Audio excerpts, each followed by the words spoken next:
61 мыңға басын істеймін, ё-моё.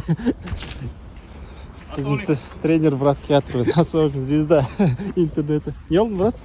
Қалпақ алғам. Қалпақ? Шапка ма, шапка? Иә, шапка. Давай, шек. Көресіз ба? Иә. Жабыстырып алып сол әдемі. Осындай шапка алғам. Иә. Кәдімгі простой шапка ғой ол. Әдемі пакетке салып берген. И чё, қанша тұрады? 61 мың теңге тұрады. 61 мыңға басын істеймін, ё-моё. И чё, мынаның логотипі де... Бұл лакосты бар еді ғой сенде, лакосты? Иә, ол лакосталар уже жоғалтып шаршадым. Сол мынау енді осы жолы осындай логотипі болмасы да.